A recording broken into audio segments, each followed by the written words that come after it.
Bem-vindos ao Doxa e Episteme. Hoje temos mais um episódio do bloco Filosofando em Casa, com um resumo da obra Ética a Nicômaco, de Aristóteles.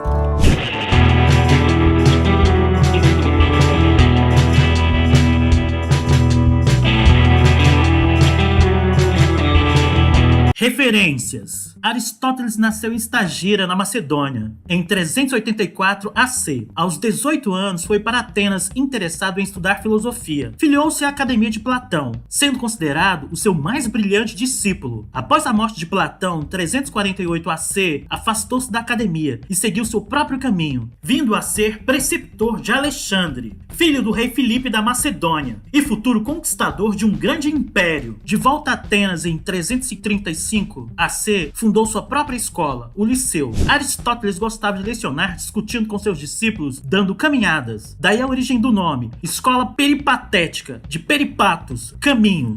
Sua filosofia se desenvolveu em oposição à da academia, criticando sobretudo o dualismo dos platônicos, que, segundo Aristóteles, estabelecia uma dicotomia insuperável entre a realidade material do mundo natural e a realidade abstrata do mundo das formas. A influência de Aristóteles na formação do pensamento ocidental não é apenas filosófico, mas também científico, político, literário, e foi imensa. O pensamento aristotélico e o platônico constituíram, de fato, duas grandes vias do desenvolvimento da filosofia clássica, principalmente ao longo do período medieval, quando São Tomás de Aquino se inspira em Aristóteles para desenvolver seu sistema tomista, assim como Santo Agostinho havia se inspirado em Platão para desenvolver um platonismo cristão. A obra de Aristóteles perdeu-se na antiguidade, logo após a sua morte, tendo a sua escola se dividido em várias correntes. Posteriormente, seus textos foram em partes recuperados, e o que conhecemos da sua obra resulta de uma edição preparada por Andrônico de Rhodes. Vamos agora então ao resumo da obra Ética a Nicômaco.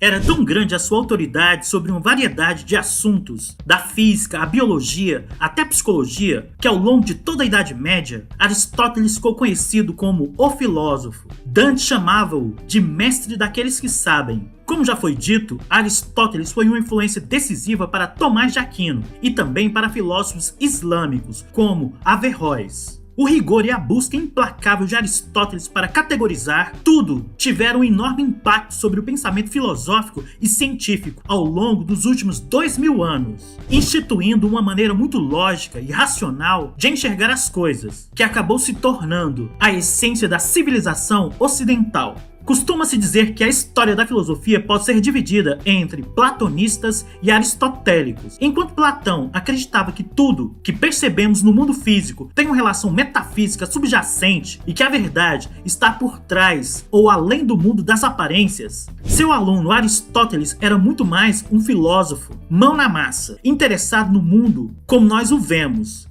Depois de estudar por 20 anos sobre a tutela de Platão, Aristóteles chegou à conclusão de que a nossa compreensão do mundo é necessariamente baseada em nossos 5 sentidos. Sua mente analítica rigorosa desmantelava as coisas até as suas partes integrantes, incluindo elementos aparentemente vagos, como a felicidade e a virtude. A Ética a Nicômaco, dedicada a seu filho, é a melhor expressão da filosofia moral de Aristóteles. Atualmente, seus trabalhos científicos são de interesse principalmente para especialistas, mas a Ética a Nicômaco continua a ser influente, proporcionando uma receita para uma vida boa, que ainda é discutida e aplicada nos dias de hoje. Seu conceito de eudaimonia, felicidade em tradução livre, por exemplo, moldou o movimento contemporâneo da psicologia positiva. Embora o trabalho tenha sido compilado a partir de anotações de aulas, e por isso pareça um pouco incompleto e não polido, pode ser lido sem grandes dificuldades. Problemática. Qual é a sua função? Sendo distinto do conceito de Platão de formas, que indica a realidade subjacente às coisas, Aristóteles usa formas simplesmente para referir-se a uma ordem ou estrutura. Para entender o que um objeto é, seja uma cadeira ou uma pessoa, é necessário conhecer a sua função. Por exemplo, nós não apreciamos um barco como um pedaço unido de madeira, mas como algo que pode nos conduzir através da água. A causa final de Aristóteles diz que tudo na natureza é construído com um fim ou um objetivo em mente. Uma árvore ou uma pessoa é programado para florescer de uma determinada maneira e usa as condições disponíveis para fazê-lo. No entanto, Qual função poderíamos dizer que é a dos seres humanos? Não basta crescer, pois isso nos igualaria a uma planta.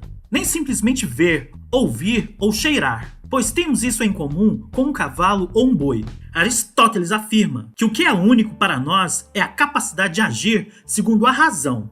A essência da coisa é a forma como ela é organizada. E os seres humanos, com a sua capacidade de organizar sua própria mente e as suas próprias ações, são únicos na natureza. Uma pessoa, em última instância, consiste nas virtudes que tem cultivado e nas escolhas que faz.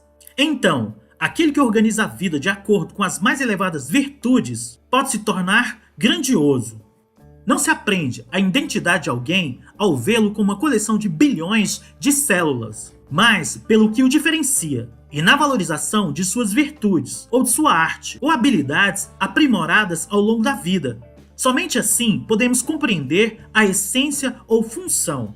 Um flautista ou um escultor, assim diz Aristóteles, estão fazendo bem se estiverem tocando a flauta soberbamente ou esculpindo com grande força. O sucesso depende do cumprimento da função. Alcançar a felicidade.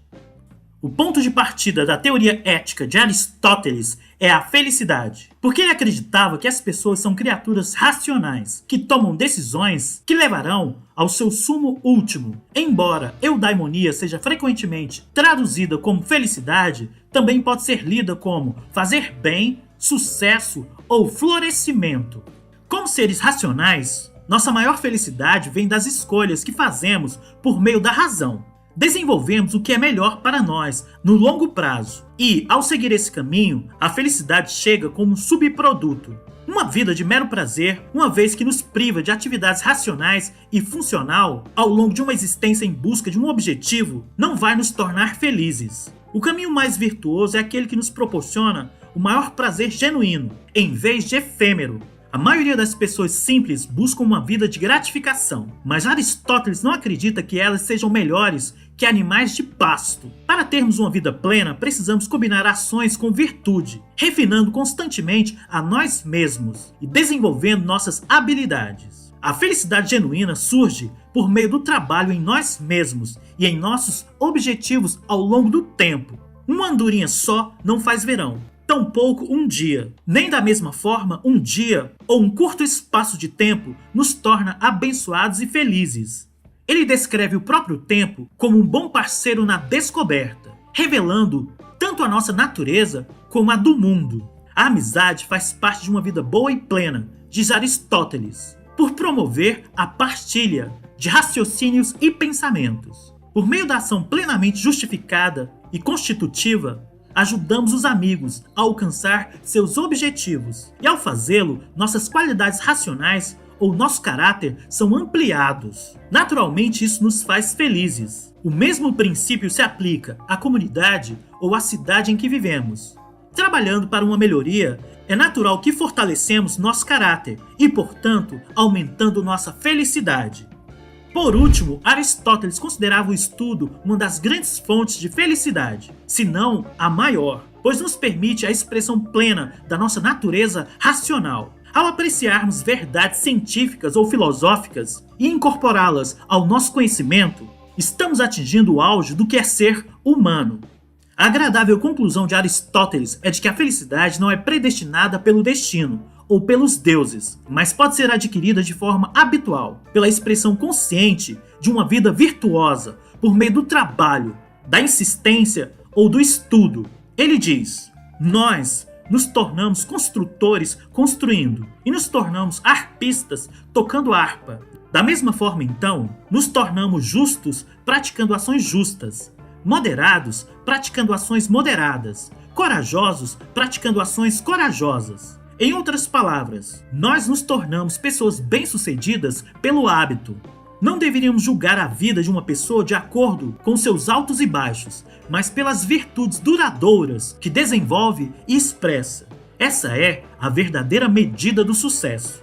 Uma pessoa bem-sucedida e feliz é aquela que é estável por meio do cultivo da virtude, que torna os caprichos da fortuna irrelevantes.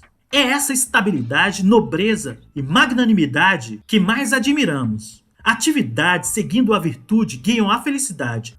Ação e decisão. Platão acreditava que a mera apreciação da virtude é o bastante para tornar uma pessoa virtuosa.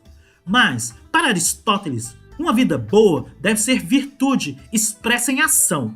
Ele fez uma distinção entre ação voluntária e involuntária. Crianças pequenas e animais podem praticar ações voluntárias, mas não tomar decisões reais, pois essas envolvem razão ou pensamentos significativos. Como os adultos têm a faculdade de deliberação e decisão, usá-las de uma maneira boa, por exemplo, para perseguir um objetivo que nos exige limitar os apetites naturais, nos faz sentir que estamos vivendo de modo devido, como seres racionais, concentrados na criação de algo que vale a pena. Podemos desejar algo, mas, para alcançá-lo, devemos decidir tomar determinadas ações. Da mesma forma, podemos crer em determinadas coisas, mas é a ação que formará nosso caráter. A pessoa incontinente, diz Aristóteles, age a partir do apetite, ou pelo que é agradável. Em contraste, a pessoa continente faz o contrário, agindo segundo a decisão, e não de acordo com os apetites. E é por isso que a Ética a Nicômaco, um livro ostensivamente sobre a virtude, tem muitos capítulos relativos à amizade e à responsabilidade de ser um cidadão. O ser humano é um ser vivo dotado de palavra. Essa definição, que permanecerá canônica para a posteridade, responde à necessidade da definição por gênero e espécie. A dimensão biológica da existência humana incorpora o ser humano ao gênero dos seres vivos, da mesma maneira que uma planta ou um animal. Ele está de fato sujeito à necessidade vital e ao processo da geração e da corrupção. No entanto, para os seres humanos, o fato de viver a partir da razão introduz uma estreita relação com o tempo, com a possibilidade e com o bem, que instituiu uma dimensão propriamente humana, irredutível à dimensão do fato biológico. Por hoje é só. Muito obrigado a você que assistiu o vídeo até aqui. Caso tenha gostado, dê um like, assine o canal e compartilhe com os amigos. Todo comentário é bem-vindo. Forte abraço e vitória sempre!